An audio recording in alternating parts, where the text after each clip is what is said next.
सकता है तेरा? आज तक रुस्तम दी अखां ने दुश्मन दे धार तो सिर लैंदे वेखे ने, आए दुश्मन दी लाशां नूं पैरां च रुलदे वेखिआ, पर किसे दुश्मन दी।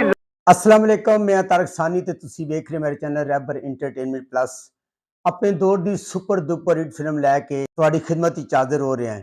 इस फिल्म की न सिर्फ कहानी बड़ी जबरदस्त सी, बल्कि इसदा म्यूजिक भी बड़ा शानदार सी और कई सुपर हिट गाने इस फिल्म ने दिते। अपनी अच्छी कहानी और अपने अच्छे गाणियां की वजह तो, अच्छे म्यूजिक की वजह तो अपने दौर की सुपर डुपर हिट फिल्म, ते उस फिल्म का नाम है अत खुदा दा वैर। 9 अक्तूबर 1970 बरोज जुमा रिलीज होने वाली एक black and white Punjabi film अत खुदा दा वैर। इस फिल्म नूं अल नसीर फिल्म्स ने रिलीज किया सी। इस फिल्म के अदाकार सुल्तान रई। इस खुशी के मौके ते जामनगर की सारी जागीर दे विच सुल्तान रई ने इस फिल्म के अंदर बतौर विलन काम किया है और यंग टू ओल्ड यानी कि पहले जवान होता है, उस बाद वो बुढ़ा हो जाता है। और फिल्म की जड़ी हिरवन नगमा है, ਉਹਦੇ ਪਿਓ ਦਾ ਕਿਰਦਾਰ भी सुल्तान रई ने अदा किया है। इस जमीन ने मेरी नजर को तोड़ लाया, नहीं तेनू आप ते मेरी जमीन ते बैठ के चलना सीखे, नहीं तो मैं नु खड़े कर तू जमीन जावा। नगमा कंधा ही वेखिया ने मेरे प्यार नु चंगी तरह नहीं वेखिया। नगमा ने सिंध के अंदर रेशमा का किरदार अदा किया है और रेशमा जड़ी होंदी है वो सुल्तान रई यानी कि रुस्तम की धी होंदी है। हबीब ओए फिर आज तेरा गुरूर ही तेरी मौत बन जा। हबीब ने इस फिल्म के अंदर सुल्तान का किरदार अदा किया और सुल्तान जिहड़ा होंदा है बचपन विच अपनी मां कोलों विछड़ जाता है, उसका प्यो कतल हो जाता है। इकबाल हसन मेरा नाम अकमल है, मैं इस इलाके का जागीरदार। इकबाल हसन ने इस फिल्म के अंदर अकमल का किरदार अदा किया है। अकमल जिहड़ा होंदा है हबीब का विछड़ा वीर होंदा है और इकबाल हसन ने बड़ा अच्छा काम किया है।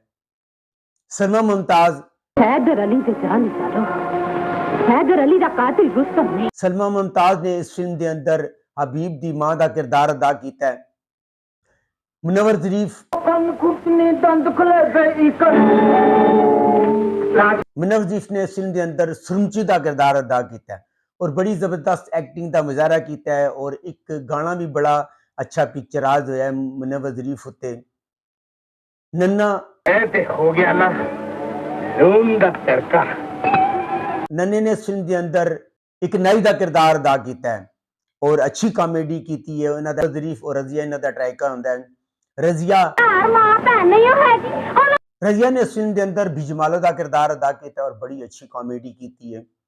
ताया बरकत अदा करना जागीरदार नहीं, हुन रुस्तम जिंदा नहीं रह सकता। ताया बरकत ने इस फिल्म के अंदर चिराग का किरदार अदा किया है।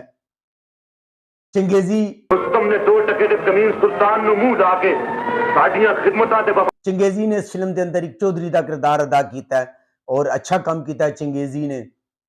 जग्गी मलक तेरी मौत घेर के तेनू हत्थे लाई। जग्गी मलक ने इस फिल्म के अंदर चंगेजी के पुत्र का किरदार अदा किया है और उसका नाम हाकू होंदा है।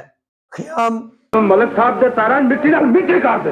ख्याम ने इस फिल्म के अंदर चौधरी का किरदार अदा किया है। सीमा बेगम पहली बारी जामनगर दी चिकनी दा मुख्तार बन के जा रहे हैं, एक गल मेरी याद रख। सीमा बेगम ने इस फिल्म के अंदर हबीब दी मुंह बोली समझ लो कि जड़ी उन्हें पालदी है उसका किरदार अदा किया है। तानी बेगम तू मेरा पटना करन आ गया। तानी बेगम ने इस फिल्म के अंदर चंगेजी दी बीवी का किरदार अदा किया है। इस फिल्म के हिदायतकार ख्वाजा सरफराज। इस फिल्म के फिल्म साज अमीन चौधरी।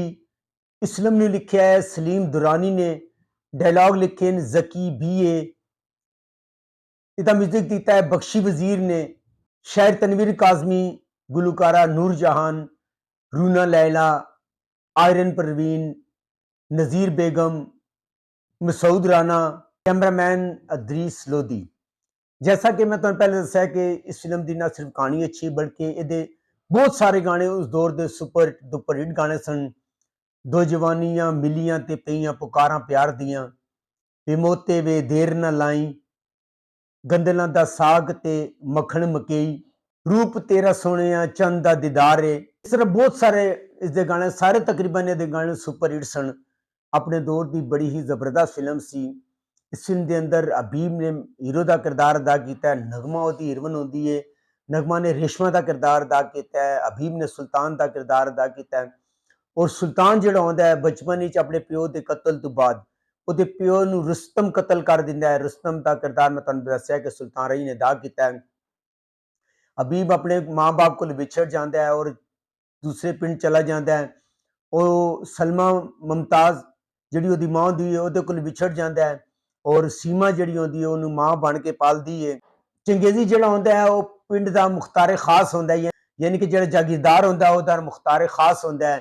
ਔਰ ਹਾਕੂ ਜਿਹੜਾ ਹੁੰਦਾ ਹੈ ਉਹਦਾ ਪੁੱਤਰ ਹੁੰਦਾ ਹੈ। ਹਾਕੂ ਨੂੰ ਮੁਕਾਬਲੇ ਚ ਹਰਾ ਕੇ ਇਹ ਜਿਹੜਾ ਉਹਦਾ ਇਹ ਹਬੀਬ ਹਾਸਲ ਕਰ ਲੈਂਦਾ ਹੈ। ਅਕਮਲ ਜਿਹੜਾ ਹੁੰਦਾ ਹੈ, ਅਕਮਲ ਦੀ ਮੁਲਾਕਾਤ ਨਗਮਾ ਦੇ ਨਾਲ ਹੋ ਜਾਂਦੀ ਹੈ। ਨਗਮਾ ਦੇ ਨਾਲ ਉਹ ਪਿਆਰ ਕਰਦਾ ਹੈ। ਨਗਮਾ ਜਿਹੜੀ ਹੁੰਦੀ ਹੈ ਸੁਲਤਾਨ ਯਾਨੀ ਕਿ ਹਬੀਬ ਦੇ ਨਾਲ ਪਿਆਰ ਕਰਦੀ ਹੈ। ਬੜੀ ਜ਼ਬਰਦਸਤ ਔਰ ਬੜੀ बेहतरीन फिल्म है। ਤੁਸੀਂ ਇਹ YouTube ਤੇ ਜਾ ਕੇ ਵੇਖ ਸਕਦੇ ਹੋ। ਅਗਰ ਤੁਹਾਨੂੰ ਮੇਰੀ ਮਾਲੂਮਾਤ ਅੱਛੀ ਲੱਗੇ ਮੇਰੇ ਚੈਨਲ ਨੂੰ ਲਾਈਕ ਕਰੋ, ਸਬਸਕ੍ਰਾਈਬ ਕਰੋ ਤੇ ਸ਼ੇਅਰ ਕਰੋ ਤੇ ਨੈਕਸਟ ਵੀਡੀਓ ਤੱਕ ਰੱਬ ਰਾਖਾ।